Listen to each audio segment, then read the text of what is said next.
With your permission, I rise to lay on the table a copy each of the following papers, Hindi and English versions, under Article 281 of the Constitution, Report for 2026 to 2031, Volume 1, Main Report of the 16th Finance Commission.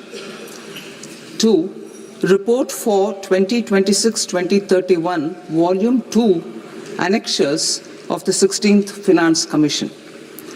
Number 3, explanatory memorandum as to the action taken on the recommendations contained in the above report. Item number 2, माननीय वित्त मंत्री Nirmala Sitharaman ji.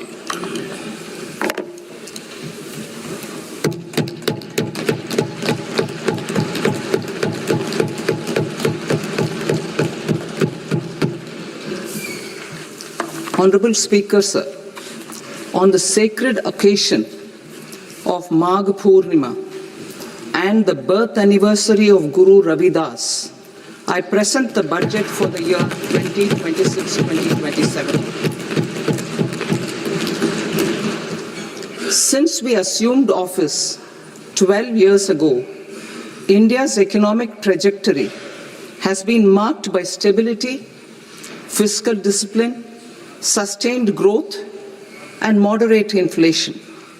This is the result of conscious choices we have made, even in times heightened uncertainty and disruption. Our government, led by Honorable Prime Minister Modi, has decisively and consistently chosen action over ambivalence, reform over rhetoric, and people over populism. We have pursued far-reaching structural reforms, fiscal prudence and monetary stability, whilst maintaining a strong thrust on public investment. Keeping Atmanirbharta as a lodestar, we have built domestic manufacturing capacity, energy security, and reduced critical import dependencies. Simultaneously, we have ensured that citizens benefit from every action of the government, undertaking reforms to support employment generation, agricultural productivity, household purchasing power, and universal services to people. These measures have delivered a high growth rate of around 7% and helped us make substantial strides in poverty reduction and improvement in the lives of our people. Today, we face an external environment in which trade and multilateralism are imperiled and access to resources and supply chains are disrupted. New technologies are transforming production systems while sharply increasing demands on water, energy, and critical minerals. India will continue to take confident steps towards Viksit Bharat, balancing ambition with inclusion. As a growing economy with expanding trade and capital needs, India must also remain deeply integrated with global markets, exporting more and attracting stable long-term investment. As I begin Part A, I want to express my gratitude to the people for standing firmly with us as we forge our way together towards becoming one of the largest economies of the world.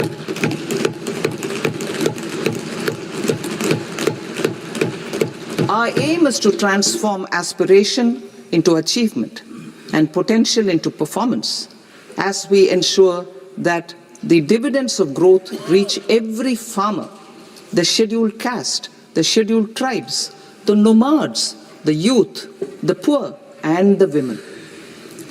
In Viksit Bharat Young Leaders Dialogue 2026, several innovative ideas were shared with our Prime Minister, which have inspired many of the proposals, making this a unique Yuva Shakti-driven budget. Our government's sankalp is to focus on our poor, underprivileged, and the disadvantaged.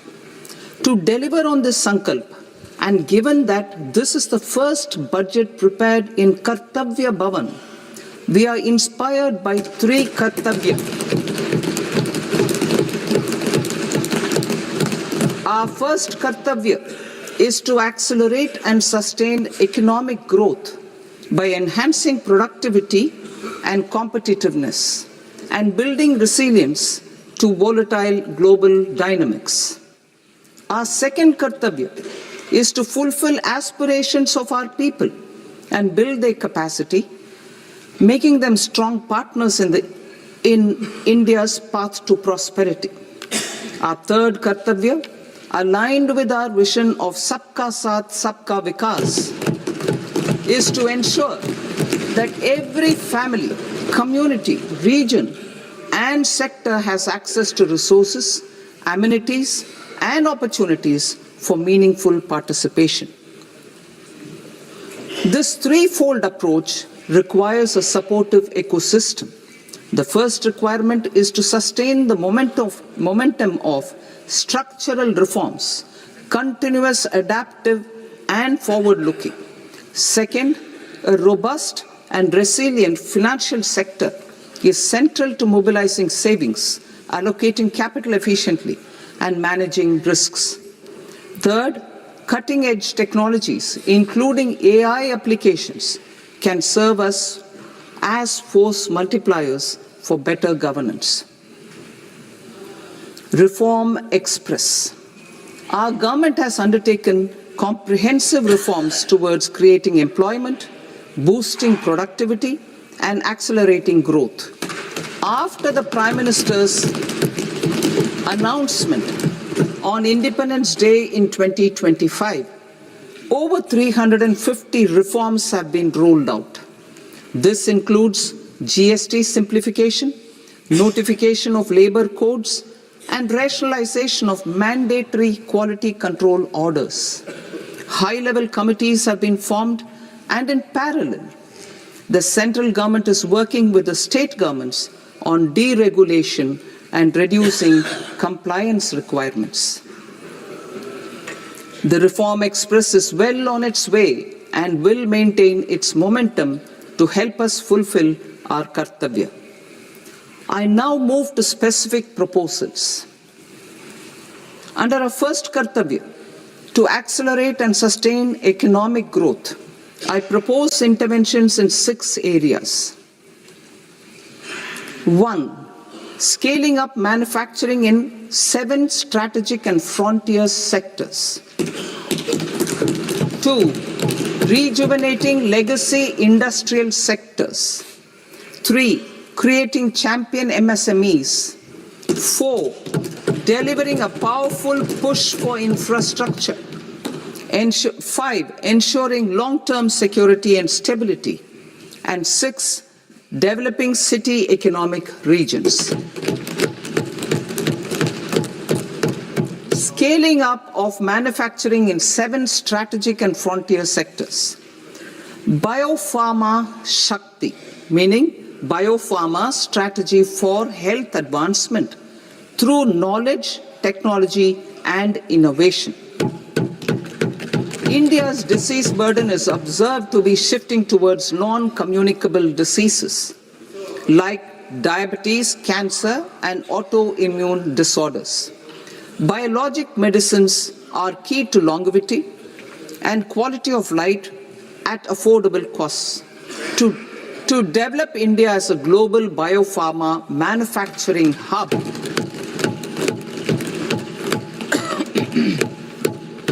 I propose the Biopharma Shakti with an outlay of 10,000 crores over the next 5 years.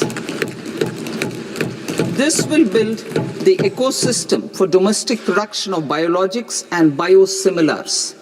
The strategy will include a biopharma-focused network with 3 new national institutes of pharmaceutical education and research, popularly known as NIPERs, and upgrading 7 existing ones.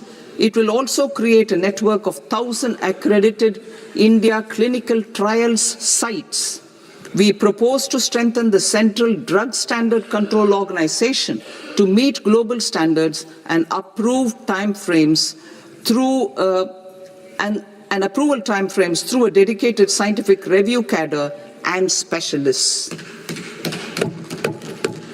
India's Semiconductor Mission 1.0 expanded India's semiconductor sector capabilities. Building on this, we will launch ISM 2.0 to produce equipment and materials, design full-stack Indian IP, and fortify supply chains. We will also focus on industry-led research and training centers to develop technology and skilled workforce. The Electronics Components Manufacturing Scheme, launched in April 2025 with an outlay of 22,919 crores, already has investment commitments at double the targets. We propose to increase the outlay to 40,000 crores to capitalize on this momentum.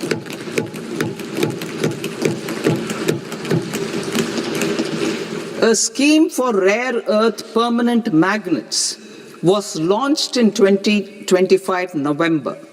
We now propose to support the mineral-rich states of Odisha, Kerala, Andhra Pradesh and Tamil Nadu to establish dedicated rare earth corridors to promote mining, processing, research and manufacturing. To enhance domestic chemical production and reduce import dependency, we will launch a scheme to support states in establishing 3 dedicated chemical parks through challenge route on a cluster-based plug-and-play model. Strong capital goods.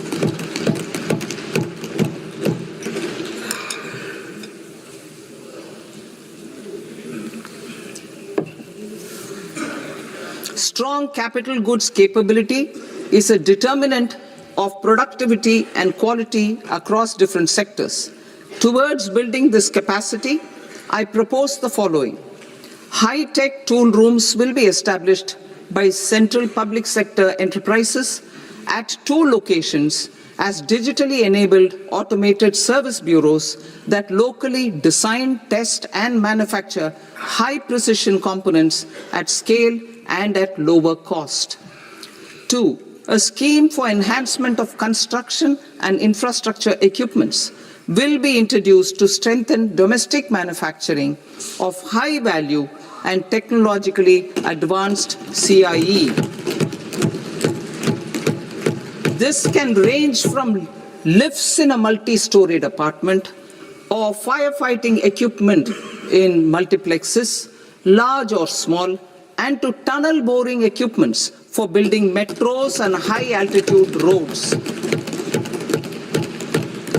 I also propose a scheme for container manufacturing to create a globally competitive container manufacturing ecosystem with a budgetary allocation of 10,000 crores over a 5-year period. For the labor-intensive textile sector, I propose an integrated program with 5 subparts. 1. The National Fiber Scheme for Self-Reliance in Natural Fibers, such as silk, wool and jute, man-made fibers, and new age fibers. Textile expansion and employment scheme to modernize traditional clusters with capital support for machinery, technology upgradation, and common testing and certification centers. 3. The National Handloom and Handicraft Program to integrate and strengthen existing schemes and ensure targeted support for weavers and artisans. Tex Eco Initiative to promote globally competitive and sustainable textiles and apparels. Samarth 2.0 to modernize the upgrade the textile skilling ecosystem through collaboration with industry and academic institutions. Further, I propose to set up mega textile parks in challenge mode They can also focus on bringing value addition to technical textiles. I propose to launch the Mahatma Gandhi Gram Swaraj initiative to strengthen khadi, handloom and handicrafts. This will help in global market linkage and branding. It will streamline and support training, skilling, quality of process and production. This will benefit our weavers, village industries, One District, One Product ODOP initiative and also our rural youth. India has the potential to emerge as a global hub for high-quality, affordable sports goods.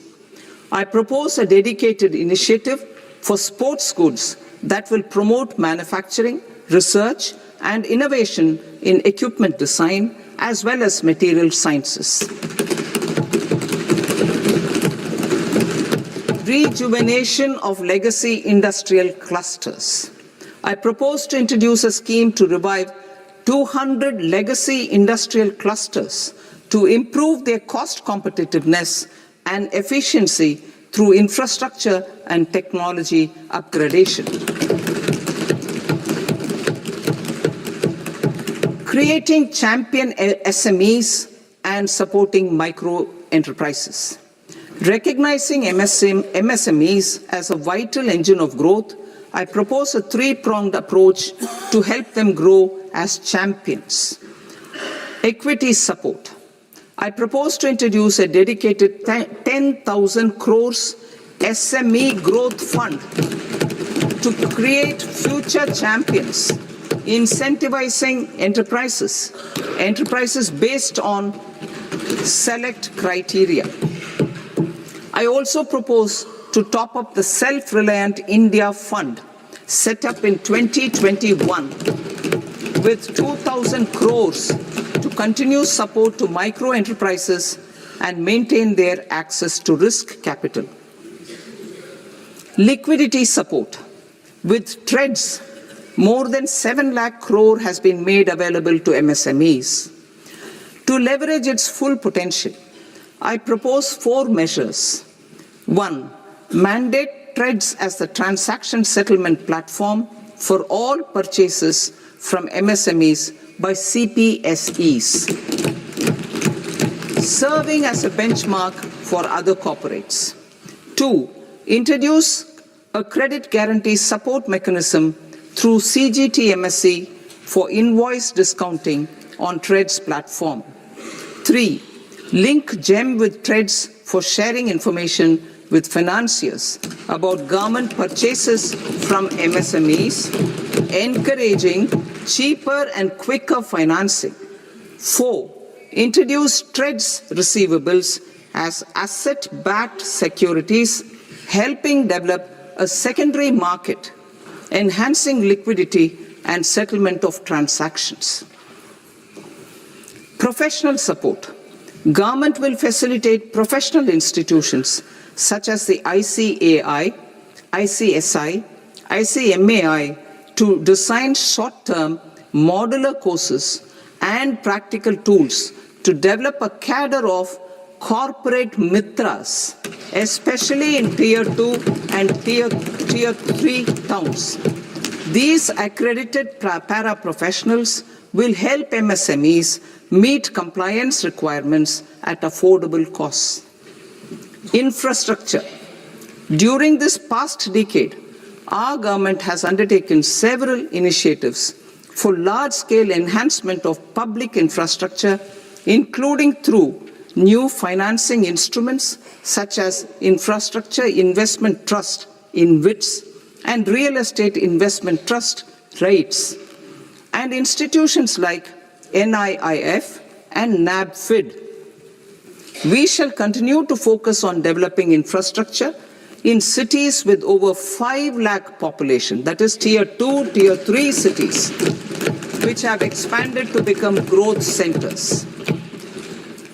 Public capital expenditure has increased manifold from 2 lakh crore in 2014-15 to an allocation of 11.2 lakh crore in BE 25-26. In this coming year, that is financial year 2026-27, I propose to increase it to 12.2 lakh crores to continue the momentum.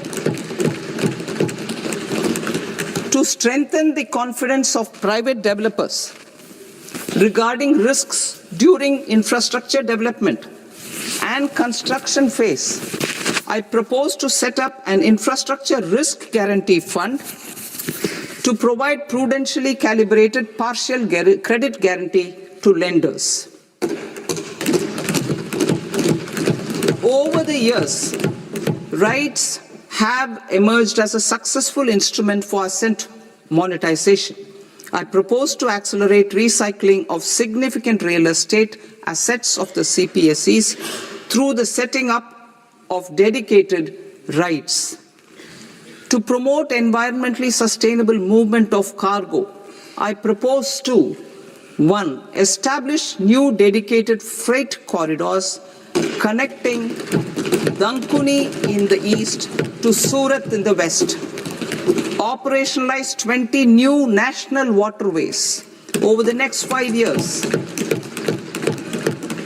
Starting with National Waterways 5 in Odisha to connect mineral-rich areas of Talcher and Angul and industrial centers like Kalinga Nagar to the ports of Paradeep and Dhamra.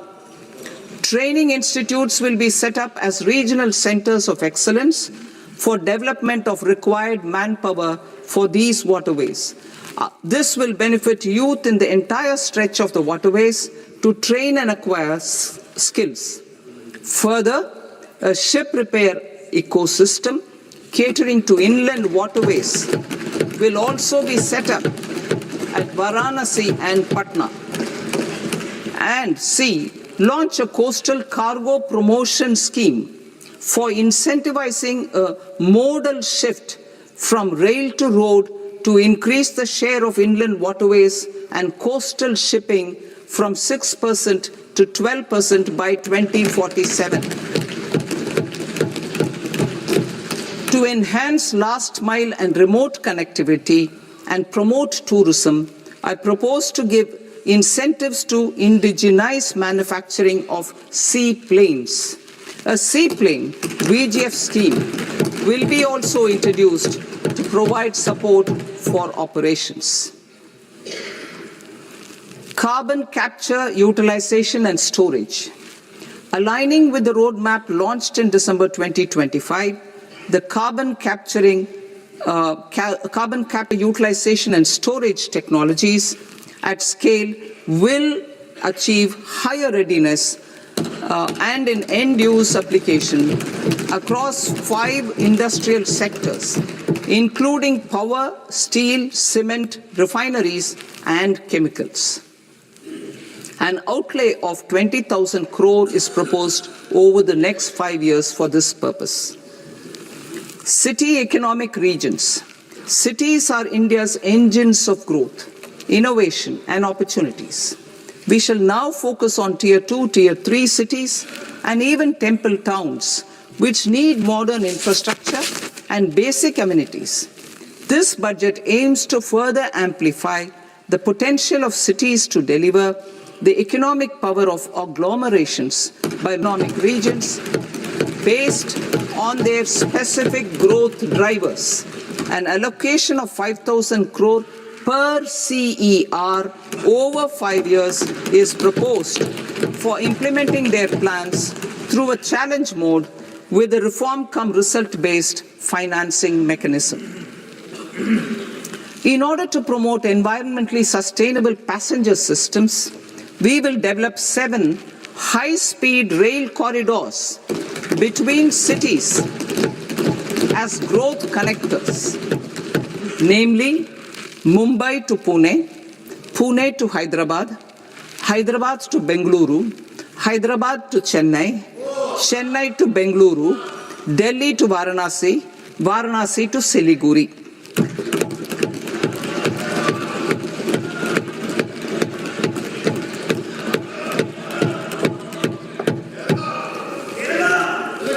Financial sector. The Indian banking sector today is characterized by strong balance sheet, historic highs in profitability, improved asset quality, and coverage exceeding 98% of villages in the country. At this juncture, we are well placed to futuristically evaluate the measures needed to continue on the path of reform-led growth of this sector. I propose setting up a high-level committee on banking for Vikasit Bharat.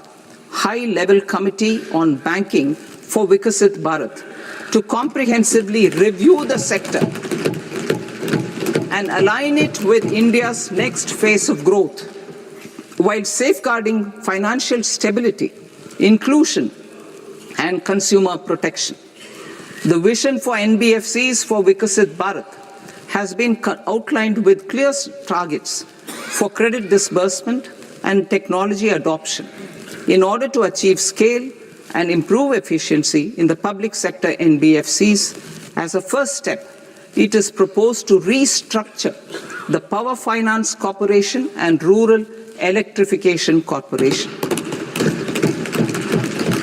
I propose a comprehensive review of the foreign exchange management non-debt instruments rules to create a more contemporary, user-friendly framework for foreign investments consistent with India's evolving economic priorities. Corporate bond market. I propose to introduce a market-making framework with suitable access to funds and derivatives on corporate bond indices. I also propose to introduce total return swaps on corporate bonds. Municipal bonds. To encourage the issuance of municipal bonds of higher value by larger cities, I propose an incentive of 100 crore rupees for a single bond issuance. 100 crore rupees for a single bond issuance of more than 1,000 crore. The current scheme under Amrit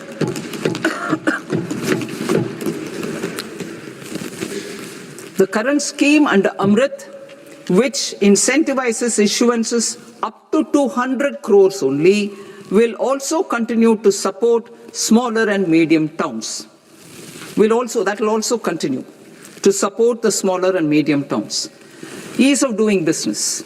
Individual persons resident outside India, PROI, will be permitted to invest in equity instruments of listed Indian companies through the Portfolio Investment Scheme. It is also proposed to increase the investment limit for an individual PROI under the scheme from 5% to 10%, with an overall investment limit for all individual PROIs to 24% from the current 10%. Emerging technologies including AI. 21st century is technology-driven. Adoption of technology is for the benefit of all people. Farmers in the field, women in STEM, youth keen to upskill, and Divyangjan to access newer opportunities. The government has taken several steps to support new technologies through AI Mission, National Quantum Mission, Anusandhan National Research Fund, and Research and Development and Innovation Fund. Our second kartavya is to fulfill aspirations and build capacities. Close to 25 crore individuals have come out of multi-dimensional poverty through a decade of our government's sustained and reform-oriented efforts.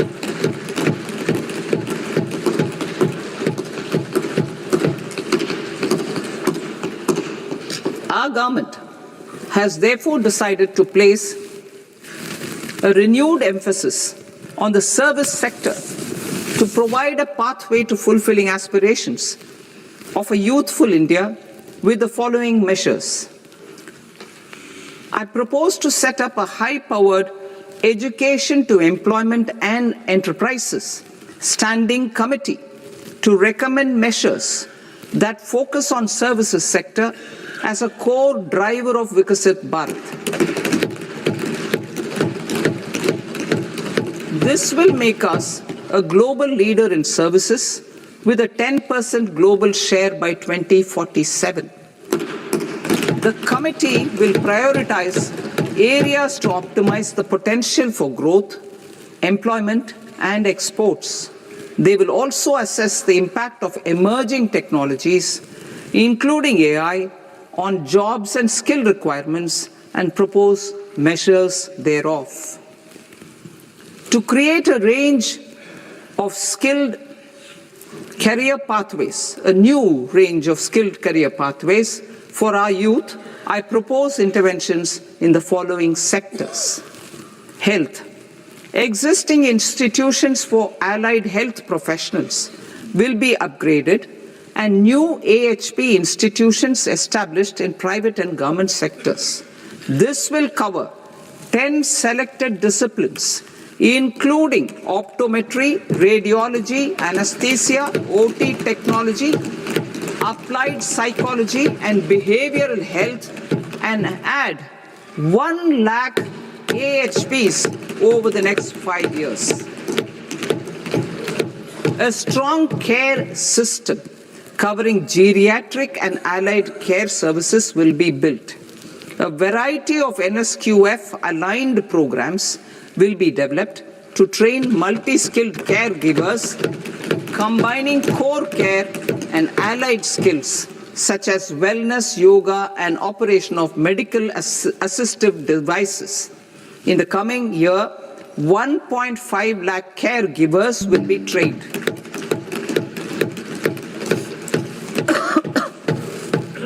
Hubs for medical value tourism. To promote India as a hub for medical tourism services, I propose to launch a scheme to support states in establishing 5 regional medical hubs in partnership with the private sector. These hubs will serve as integrated healthcare complexes that combine medical, educational, and research facilities. They will have Ayush centers, medical value tourism facilitation centers, and infrastructure for diagnostics, post-care, and rehabilitation.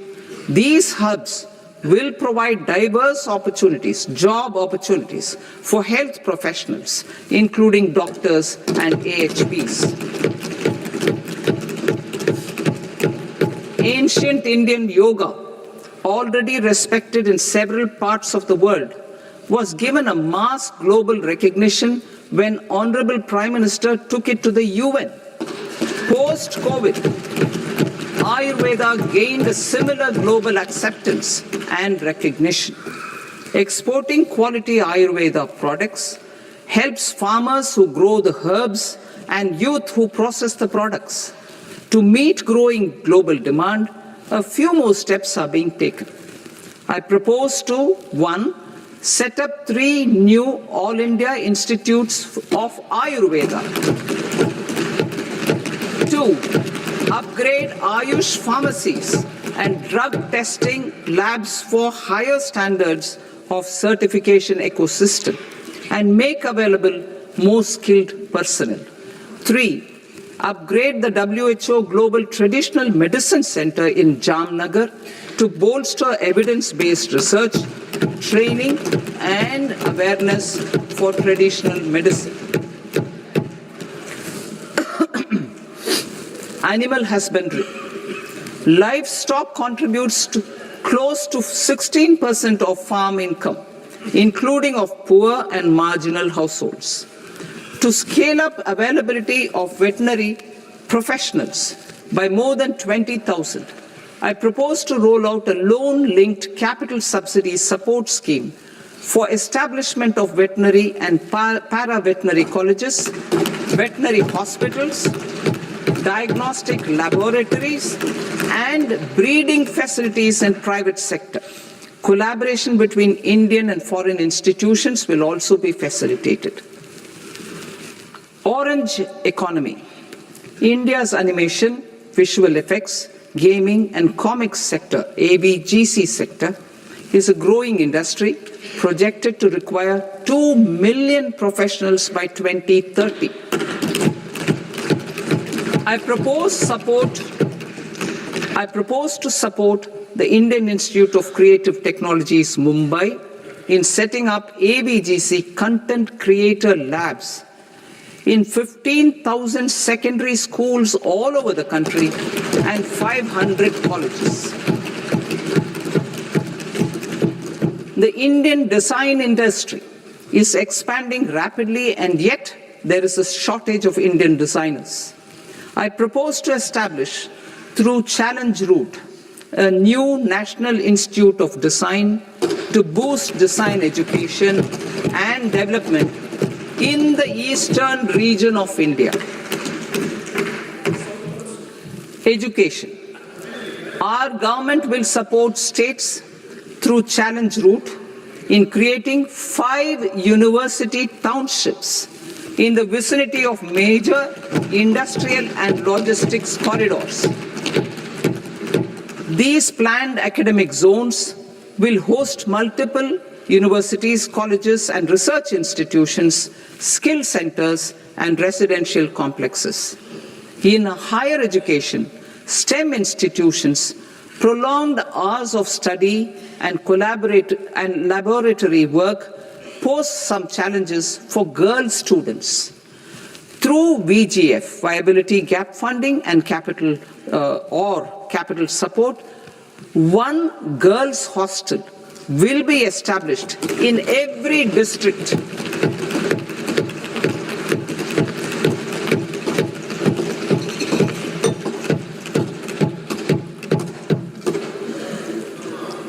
To promote astrophysics and astronomy via immersive experiences. 4 telescope infrastructure facilities will be set up or upgraded.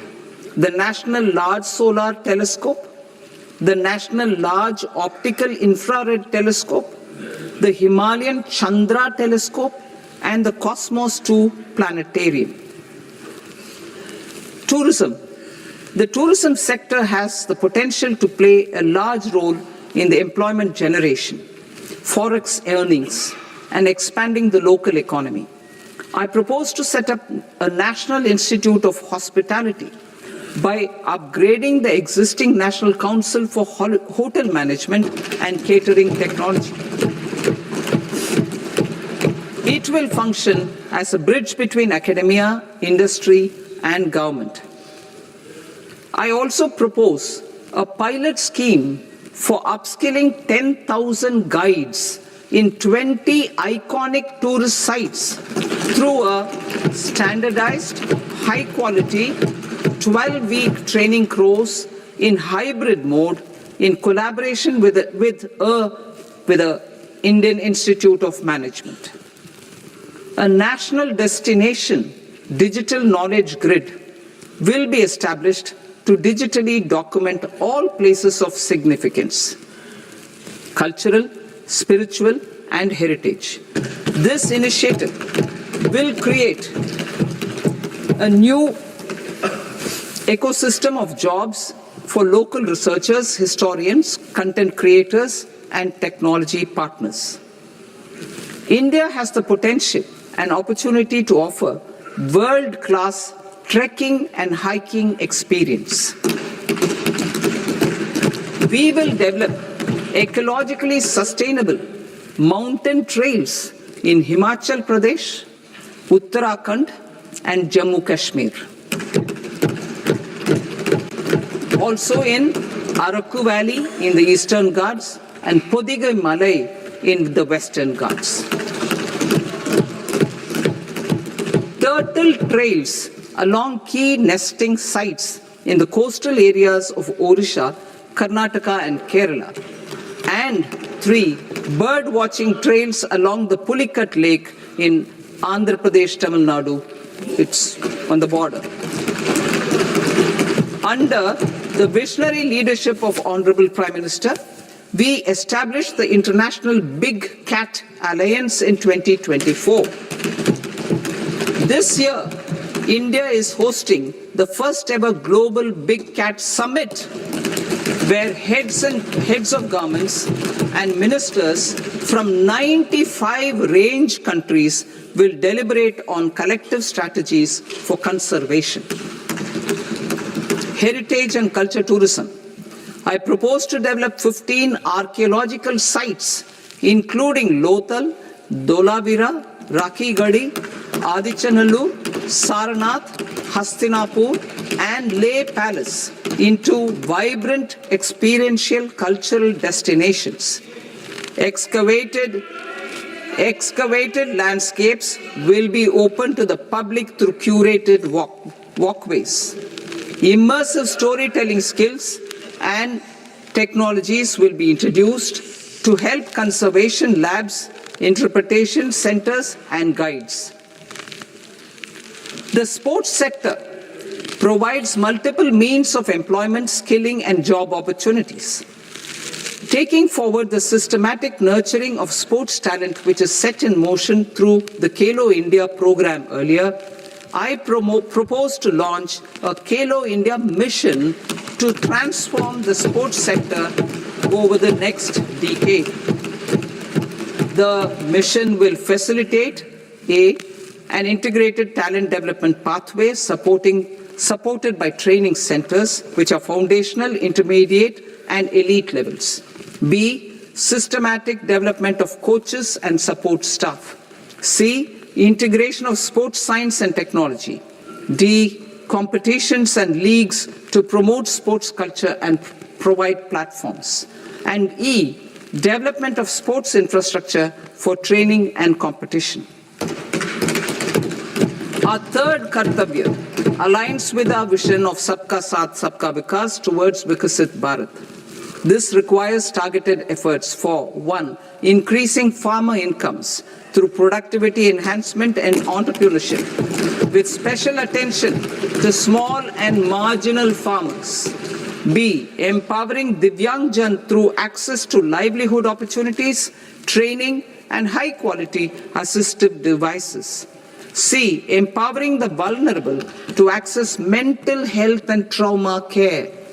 D, focus on the Purvodaya states and the Northeast region to accelerate development and employment opportunities. Fisheries. We will undertake initiatives for integrated development of 500 reservoirs and Amrit Sarovars. 2, strengthen the fisheries value chain in coastal areas and enable market linkages involving startups and women-led groups together with fish farmer producer organizations. Animal husbandry. To provide quality employment opportunities in rural and peri-urban areas, we will support the animal husbandry sector in entrepreneurship development through a credit-linked subsidy program, B, scaling up and modernization of livestock enterprises, C, enhanced creation of livestock, dairy, and poultry, enhanced creation of livestock, dairy, and poultry-focused integrated value chains, and D, encourage creation of livestock farmer-producer organizations. High-value agriculture. To diversify farm outputs, increase productivity, enhance farmers' incomes, and create new employment opportunities, we will support high-value crops such as coconut, sandalwood, cocoa, cashew in the coastal areas, agar trees in Northeast, and nuts such as almonds, walnuts, and pine nuts in our hilly regions. All of them will be supported. India is the world's largest producer of coconuts. About 30 million people, including nearly 10 million farmers, depend on coconuts for their livelihood. To further enhance competitiveness in coconut production, I propose a coconut promotion scheme to increase production and enhance productivity through various interventions, including replacing and non-productive trees with new saplings or plants or varieties in major coconut growing states.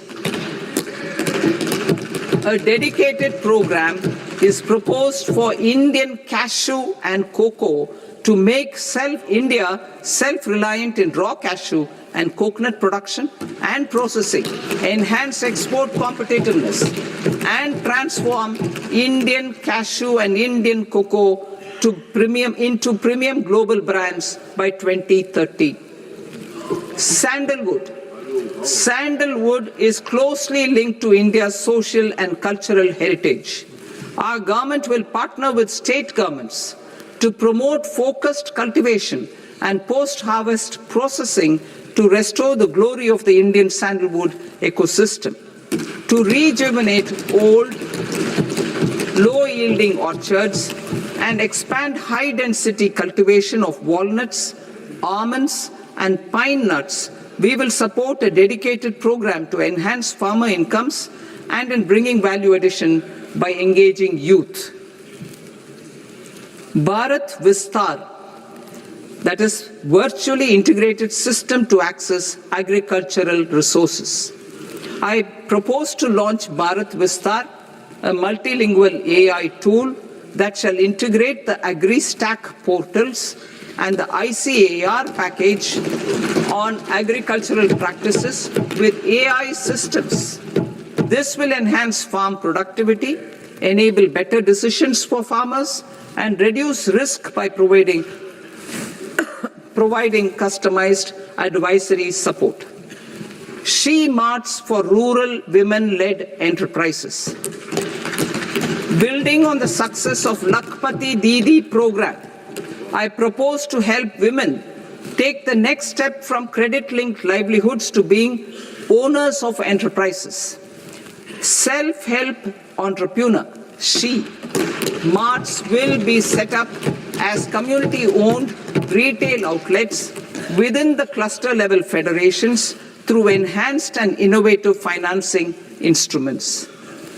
Empowering Divyangjan. Divyangjan Kaushal Yojana. Information technology, AVGC sectors, hospitality and food and beverages sectors often offer task-oriented and process-driven roles which are suitable for Divyangjan. We will ensure dignified livelihood opportunities through industry-relevant and customized training specific to each Divyangjan group. Divyang Sahara Yojana. Timely access to high-quality assistive devices for all eligible Divyangjan is a fundamental need. I propose to 1. Support the Artificial Limbs Manufacturing Corporation of India, ALIMCO, to set up and to scale up production of assistive devices, invest in R&D and AI integration, strengthen PM Divyasha Kendras, and support setting up of assistive technology marts as modern retail style centers where Divyangjan and senior citizens can see, try, and purchase assistive products. Reaffirming our commitment to mental health and trauma care. There are no national institutes for mental health care in North India. We will therefore set up a NIMHANS 2 and also upgrade national mental health institutes in Ranchi and in Tezpur as regional apex institutions. Emergencies expose families, particularly the poor and vulnerable, to unexpected expenditure. We will strengthen and increase these capacities by 50% in district hospitals by establishing emergency and trauma care centers. Focus on Purvodaya states and northeastern regions. Purvodaya, I propose the development of an integrated East Coast industrial corridor with a well-connected node at Durgapur, creation of 5 tourism destinations in 5 Purvodaya states, and the provision of 4,000 e-buses. Buddhist sites in northeastern region. The northeastern region is a civilizational confluence of Theravada and Mahayana or Vajrayana traditions. I propose to launch a scheme for development of Buddhist circuits in Arunachal Pradesh, Sikkim, Assam, Manipur, Mizoram, and Tripura. The scheme will cover preservation of temples and monasteries, pilgrimage interpretation centers, connectivity, and pilgrim amenities. 16th Finance Commission. On 17th November 2025, the 16th Finance Commission submitted its report to the President. As mandated under Article 281 of the Constitution, the government is to lay the report along with the explanatory memorandum on the action taken report on the recommendations of the Commission in Parliament, which, Sir, Honourable Speaker, you've allowed me to do at the commencement of this session. The government has accepted the recommendation of the Commission to retain the vertical share of devolution at 41%. As recommended by the Commission, I have provided 1.4 lakh crores of rupees to the states for the year 2026-2027 as Finance Commission grants. These include rural and urban local body and disaster management grants. Fiscal consolidation. Government has been delivering on our fiscal commitments consistently without compromising on social needs.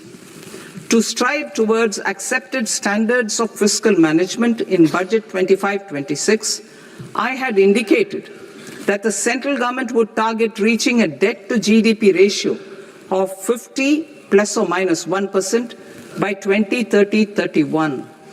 In line with this, the debt to GDP ratio is estimated to be 55.6% of GDP in BE 26-27, compared to 56.1% of GDP in RE 25-26.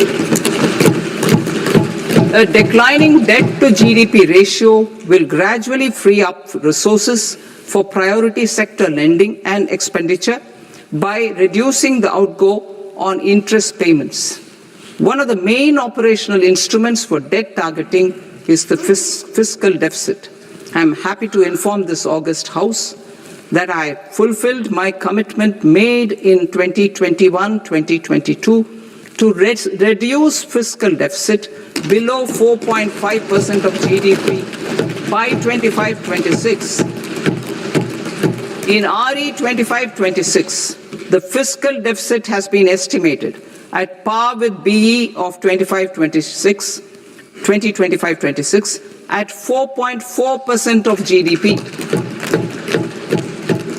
In line with the new fiscal prudence path of debt consolidation, the fiscal deficit in BE 26-27 is estimated to be 4.3% of the GDP.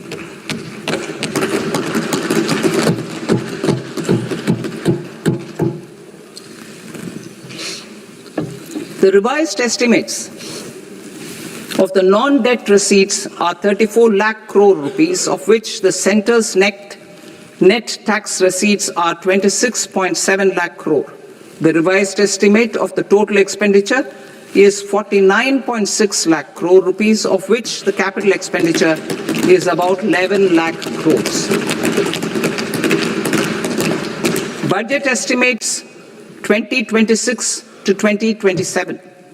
Coming to 26-27, the non-debt receipts and the total expenditure are estimated as 36.5 lakh crore and 53.5 lakh crore respectively. The centre's net tax receipts are estimated at 28.7 lakh crore rupees. To finance the fiscal deficit, the net market borrowings from dated securities are estimated at 11.7 lakh crore rupees. The balance financing is expected to come from small savings and other sources. The gross market borrowings are estimated at 17.2 lakh crore rupees. I'll now move to Part B. Part B, direct taxes.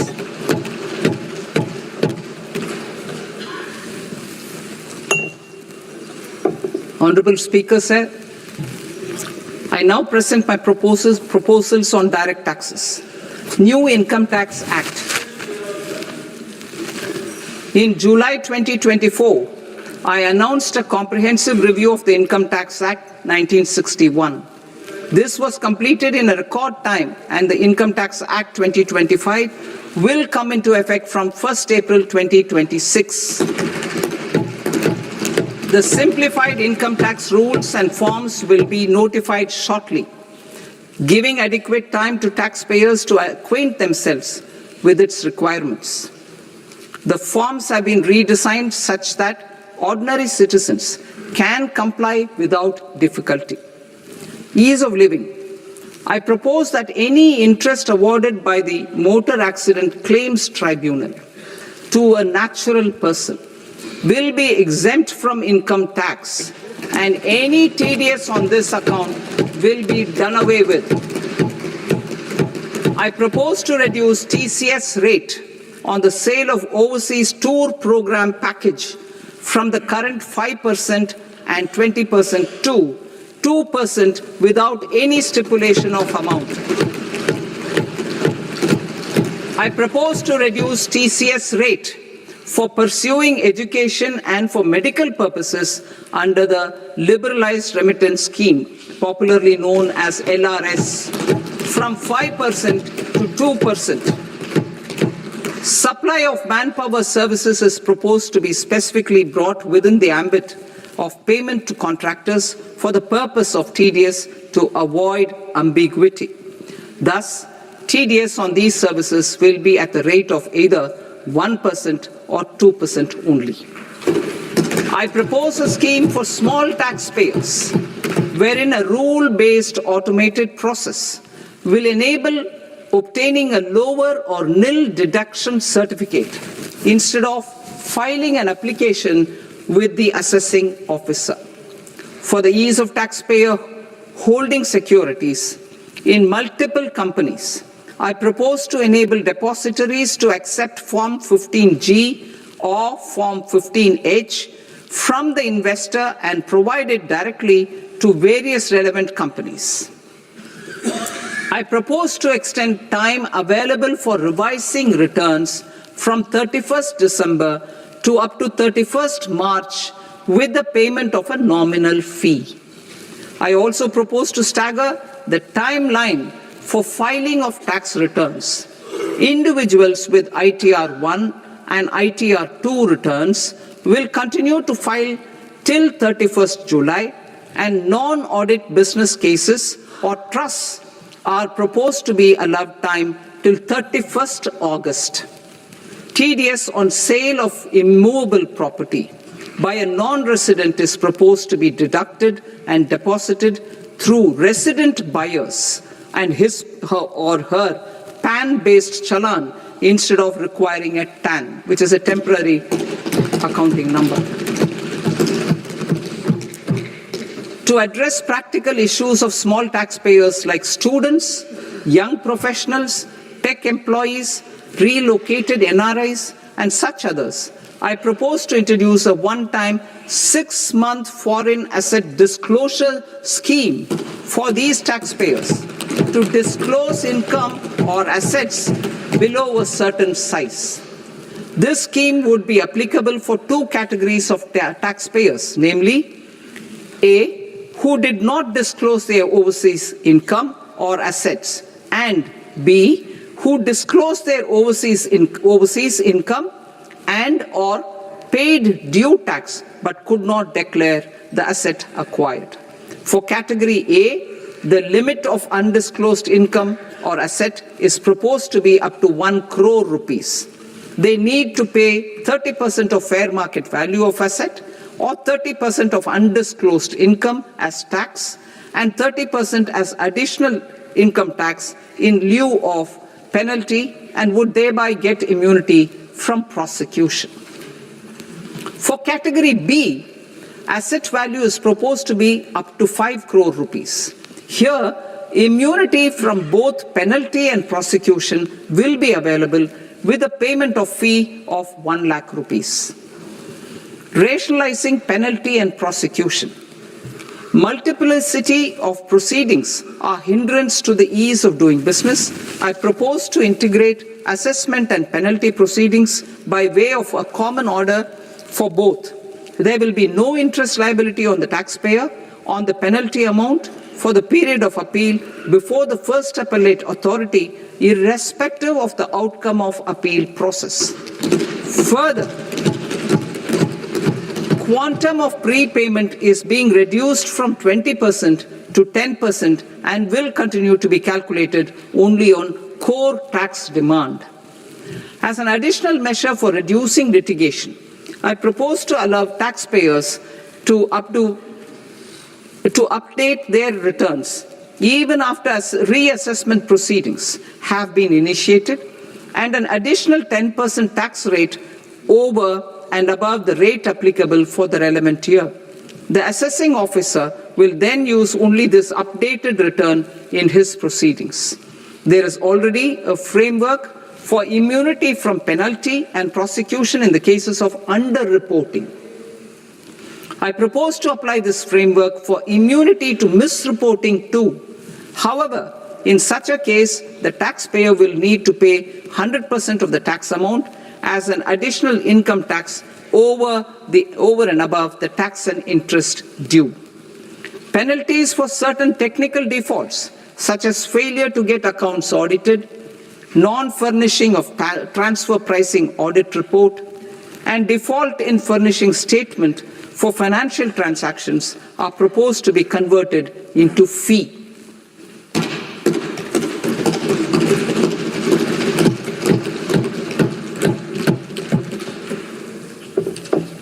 I propose to rationalize prosecution framework under Income Tax Act while maintaining a careful balance for deterrence in some serious offence. Non-production of books of account and documents and requirement of TDS payment where payment is made in kind are being decriminalized. Further, minor offences will attract fine only. The remaining prosecutions will be graded commensurate with the quantum of offence. They will entail only simple imprisonment with maximum imprisonment reduced to 2 years and power to courts to convert even those into fines. There is no penalty. There is no penalty presently for non-disclosure of non-immovable foreign assets with aggregate value less than 20 lakh rupees. I propose to also provide them with immunity from prosecution with retrospective effect from 1/10/2024.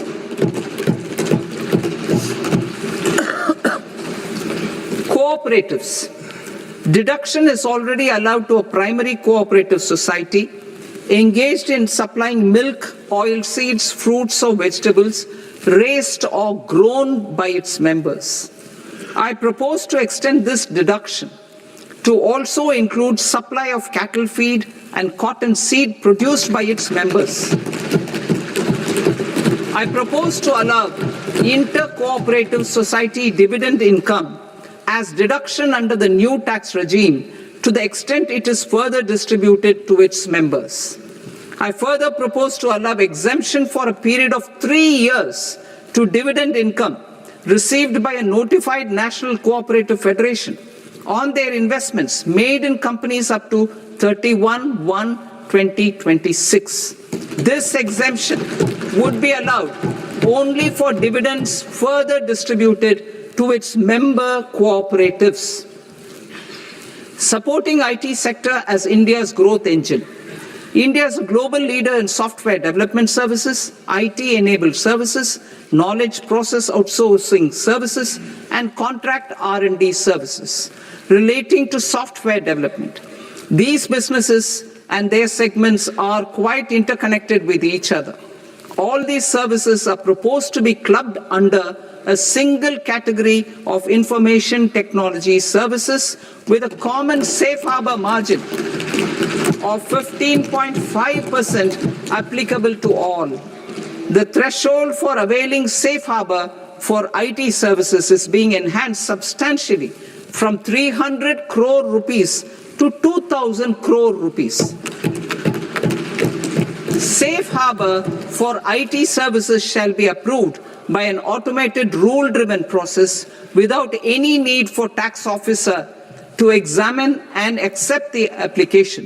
Once applied by an IT services company, the same safe harbor can be continued for a period of 5 years at a stretch at its choice.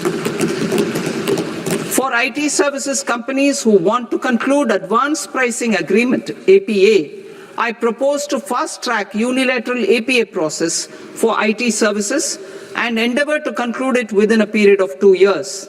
The period of 2 years can be extended by a further period of 6 months on taxpayers' request. I propose to extend the facility of modified returns available to the entity entering APA to its associated entities also. Attracting global business and investment.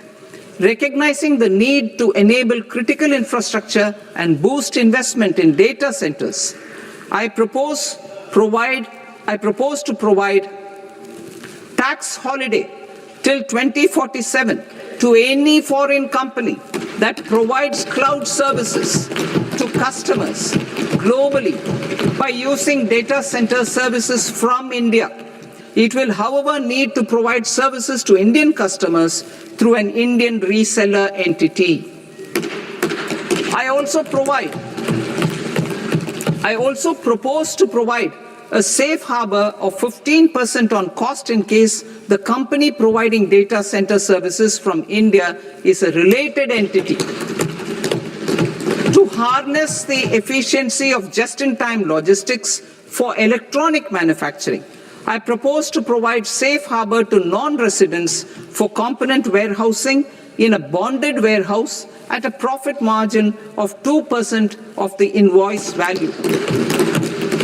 The resultant tax of about 0.7% will be much lower than in competing jurisdictions.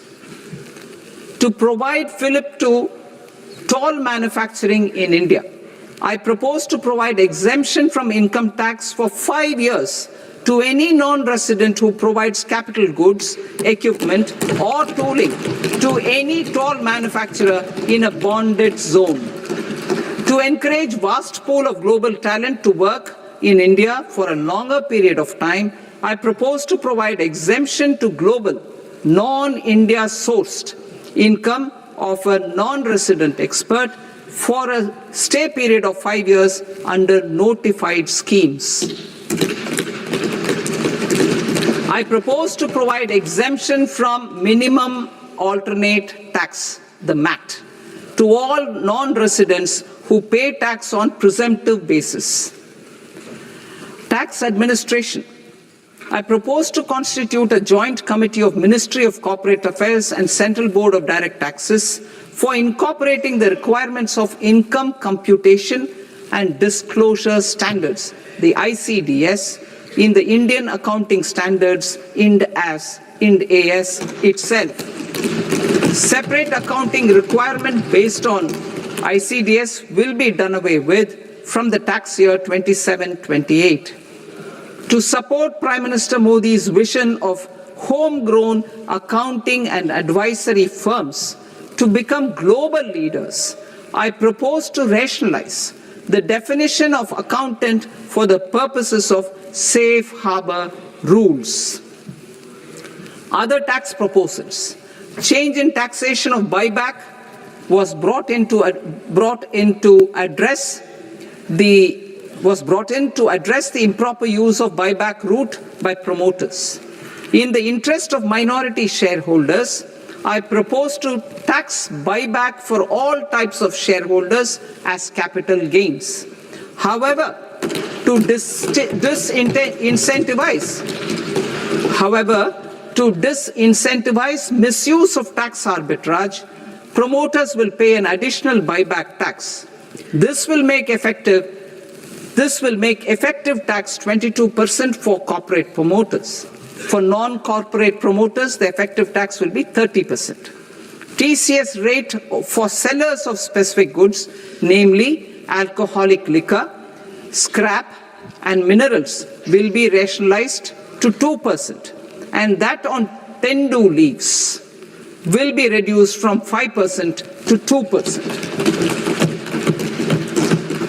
I propose to raise the STT on futures to 0.05% from the present 0.02%. STT on options premium and exercise of options are both proposed to be raised to 0.15% from the present rate of 0.1% and 0.125% respectively. We reformed the taxation landscape for corporates in 2019 by providing them a simplified regime with lower tax rate so that they could productively focus on business rather than on claim of deductions and exemptions. To encourage companies to shift to the new regime, set off of brought forward MAT credit, minimum alternate tax credit, is proposed to be allowed to companies only in the new regime.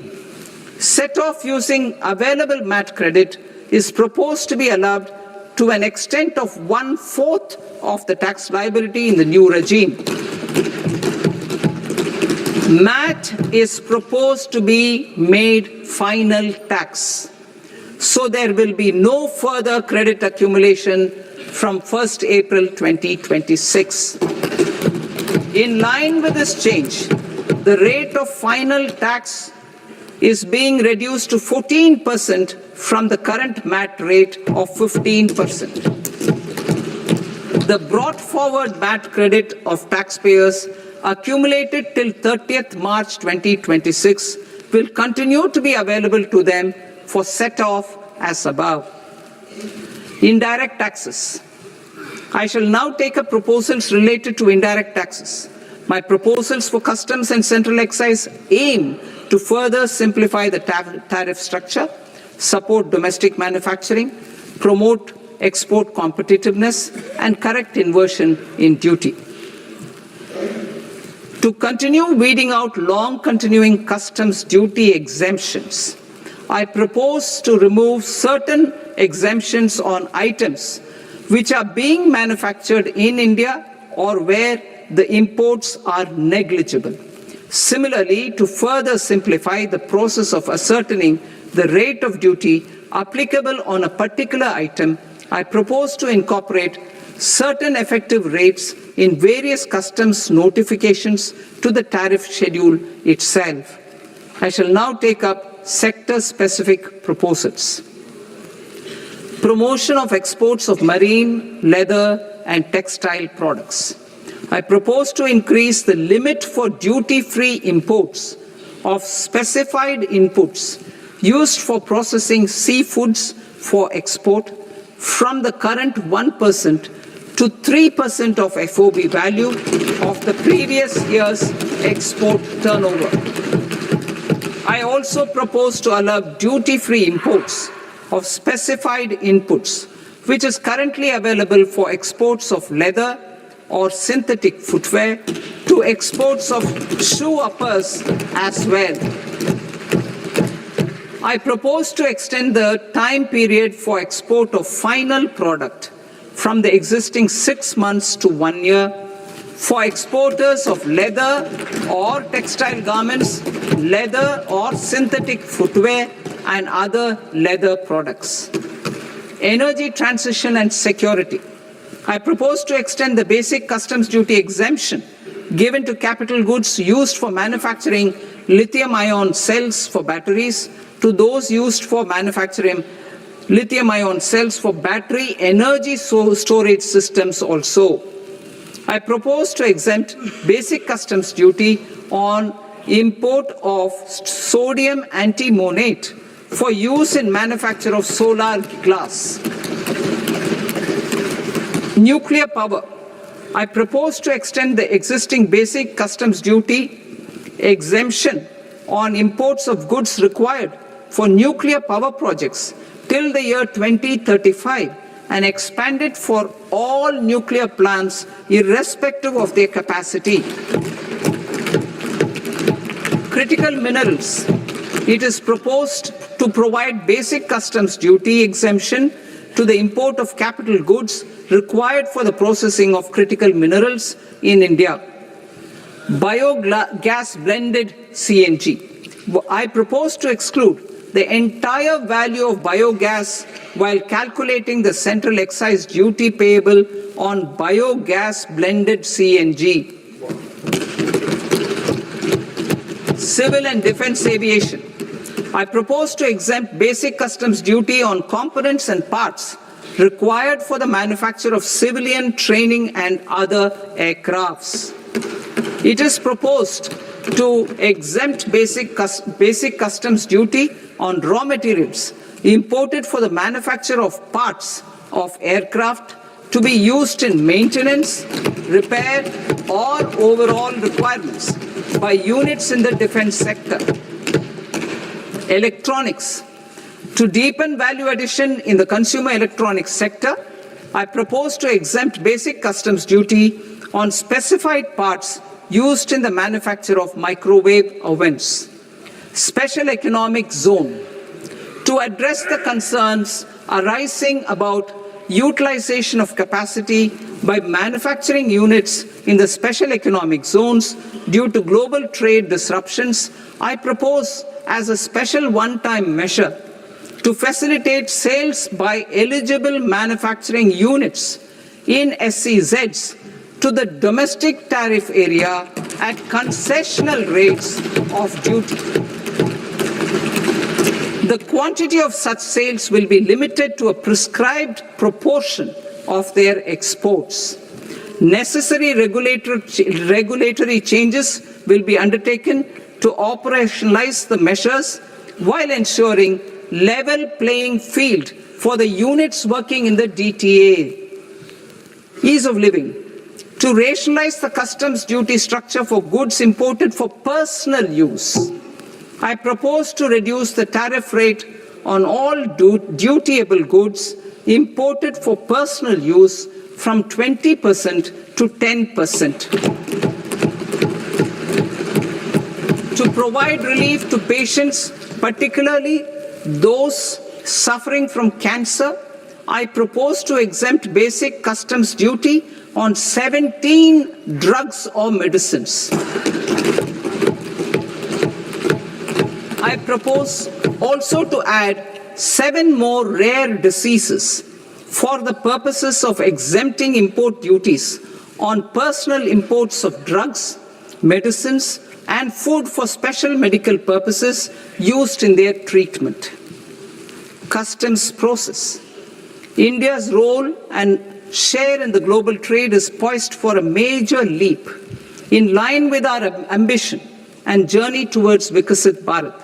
In this regard, I propose many measures for custom processes to have minimal intervention for smoother and faster movement of goods and greater certainty to the trade.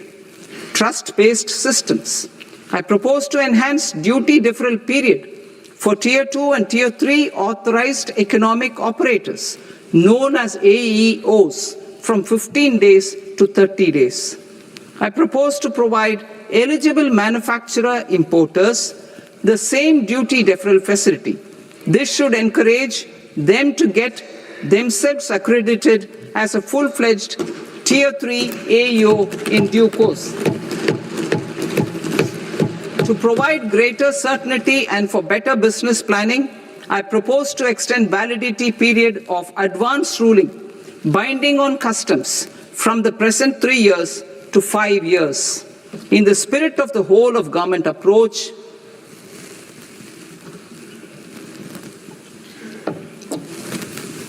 government agencies will be encouraged to leverage AEO accreditation for preferential treatment in clearing their cargo. Regular importers with trusted long-standing supply chains will be recognized in the risk system so that the need for verification of their cargo every time can be minimized. Export cargo using electronic sealing. Export cargo using electronic sealing will be provided through clearance from the factory premises to the ship. For import of goods not needing any compliance, filing of bill of entry by a trusted importer and arrival of goods will automatically notify customs for completing their clearance formalities. This will enable goods to be released immediately on arrival. The customs warehouse framework will be transformed into a warehouse operator-centric system with a self-declarations, electronic tracking, and risk-based audit. These reforms will move away from the current system of officer-dependent approvals and reduce transaction delays and compliance costs. Ease of doing business. Approvals required for cargo clearance from various government agencies will be seamlessly processed through a single and interconnected digital window by the end of the financial year. Processes involved in clearance of food, drugs, plant, and animal and wildlife products, accounting for about 70% of interdicted cargo, will be operationalized on this system by April 2026 itself. For goods not having any compliance requirement, clearance will be done by customs immediately after online registration is completed by the importer, subject to the payment of duty. Customs integrated system will be rolled out in 2 years as a single integrated and scalable platform for all customs processes.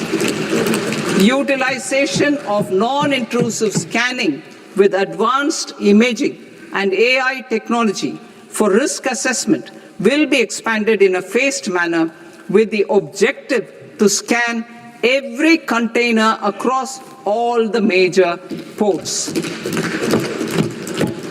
New export opportunities to support Indian fishermen to fully harness the economic value of marine resources beyond our territorial waters. The following measures will be taken. A. Fish catch by an Indian fishing vessel in exclusive economic zone or on the high seas will be made free of duty. Landing of such fish on foreign port will be treated as export of goods. Safeguards will be put in place to prevent misuse during fish catch, transit, or transshipment.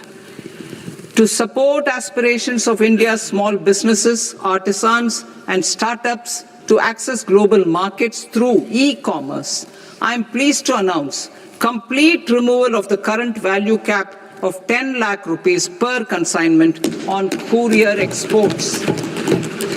In addition, handling of rejected and returned consignments will be improved with effective use of technology for identifying such consignments.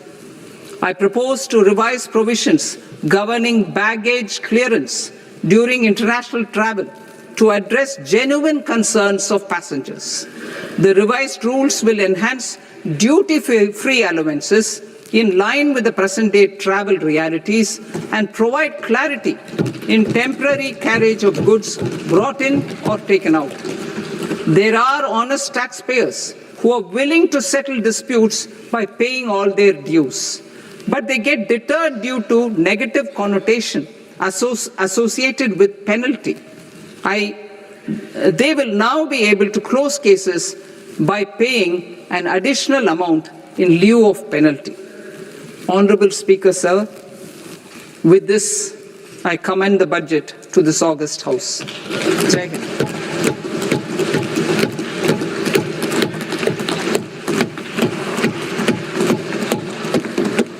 1.5 hours.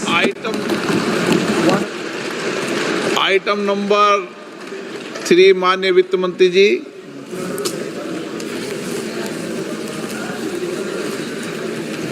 Item number 2, sir. 3। Sir, with your permission, I rise to lay on the table of the the following statements under Section 3, 1 of the Fiscal Responsibility and Budget Management Act of 2003, medium-term fiscal policy cum fiscal policy strategy statement, and macroeconomic framework statement. Item number 4 माननीय वित्त मंत्री जी। Sir, with your permission, I move for leave to introduce the Finance Bill 2026. प्रश्न ये कि विधेयक को पुनर्स्थापित करने की अनुमति प्रदान की जाए।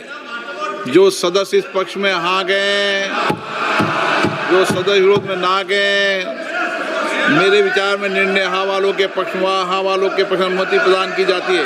माननीय मंत्री जी, अब विधेयक पुनर्स्थापित करें। Sir, I introduce the bill. माननीय सदस्यगण, आपको सूचित किया जाता है कि माननीय वित्त मंत्री जी के बजट भाषण की कॉपी पब्लिकेशन काउंटर पर ली जाती है। बजट भाषण और बजट से संबंधित दस्तावेज आपके मोबाइल फोन और मेंबर पोर्टल्स पर ही उपलब्ध है।